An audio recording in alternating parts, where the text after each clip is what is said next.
नमस्कार दोस्तों, मैं हूं अंजनी और आज मैं आप लोगों को वट सावित्री की कथा सुनाने जा रही हूं। विवाहित महिलाओं के लिए वट सावित्री का जो व्रत होता है बहुत ही ज़्यादा महत्वपूर्ण होता है। वट सावित्री विवाहित महिलाएं अपने पति की लंबी आयु के लिए करती है और ये अमावस्या के दिन मनाया जाता है। तो शुरू करते हैं आज की कथा। भद्र देश के एक राजा थे जिनकी कोई संतान नहीं थी। उन्होंने संतान की प्राप्ति के लिए मंत्रोच्चारण के साथ प्रतिदिन 1,00,000 आहुतियाँ दी। 18 वर्षों तक यह क्रम जारी रहा। इसके बाद सावित्री देवी ने प्रकट होकर वर दिया कि राजन, तुझे एक तेजस्वी कन्या पैदा होगी। सावित्री देवी की कृपा से जन्म लेने के कारण से कन्या का नाम सावित्री रखा गया।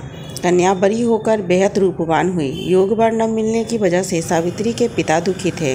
उन्होंने कन्या को स्वयं वर तलाशने के लिए भेजा। सावित्री तपोवन में भटकने लगी। वहाँ सालू देश के राजा रहते थे। क्योंकि उनका राज किसी ने छीन लिया था, उनके पुत्र सत्यवान को देखकर सावित्री ने पति के रूप में उनका वरण किया। ऋषिराज नारद को जब यह बात पता चली तो वह राजा अश्वपति के पास पहुँचे और कहा कि हे राजन, यह क्या कर रहे हो?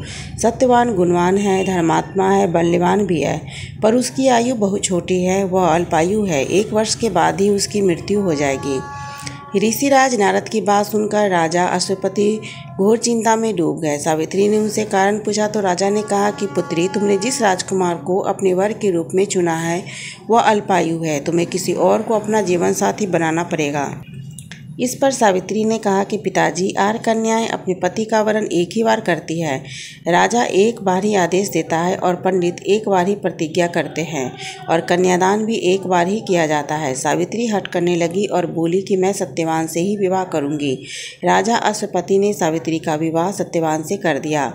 सावित्री अपने ससुराल पहुंचते ही सास ससुर की सेवा करने लगी। समय बीतता चला गया। नारद मुनि ने सावित्री को पहले ही सत्यवान की मृत्यु के बारे में बता दिया था। वह दिन जैसे जैसे करीब आने लगा, सावित्री अधीर होने लगी। उन्होंने 3 दिन पहले से ही उपवास शुरू कर दिया। नारद मुनि द्वारा कथित निश्चित तिथि पर पितरों का पूजन किया। हर दिन की तरह सत्यवान उस दिन भी लकड़ी काटने जंगल में गए और साथ में सावित्री भी गई। जंगल में पहुंचकर सत्यवान लकड़ी काटने के लिए एक पेड़ पर चढ़ गए। तभी उनके सिर में तेज दर्द होने लगा। दर्द से व्याकुल सत्यवान पेड़ के नीचे उतर गए। सावित्री अपना भविष्य समझ गई। सत्यवान के सिर को गोद में रखकर सावित्री सत्यवान का सिर सहलाने लगी। तभी वहाँ यमराज आते दिखे। यमराज अपने साथ सत्यवान को ले जाने लगे। सावित्री भी उनके पीछे पीछे चल पड़ी। यमराज ने सावित्री को समझाने की कोशिश की कि यही विधि का विधान है, लेकिन सावित्री नहीं मानी। सावित्री की निष्ठा और पति परायणता को देखकर यमराज ने सावित्री से कहा कि देवी, तुम धन हो, तुम मुझसे कोई भी वरदान मांगो। सावित्री ने कहा कि मेरे सास ससुर वनवासी है और अंधे हैं, उन्हें आप दीप ज्योति प्रदान करें।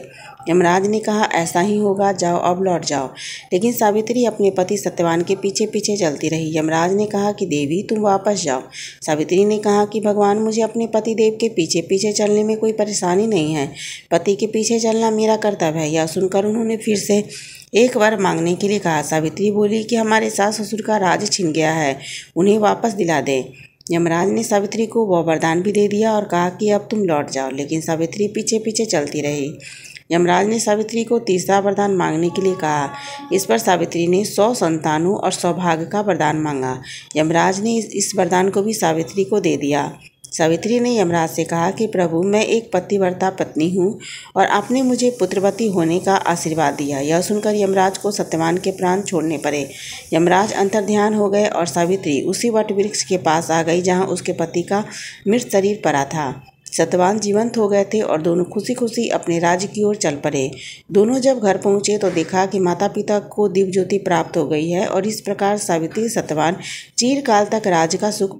अतः पतिव्रता सावित्री के अनुरूप ही प्रथम अपने सास ससुर का उचित पूजन करने के साथ ही अन्य विधियों को प्रारंभ करें। वट सावित्री व्रत करने से, इस कथा को सुनने से उपवासक के वैवाहिक जीवन या जीवन साथी की आयु पर कोई भी संकट नहीं आता और जो संकट आना भी रहता है वो टल जाता है।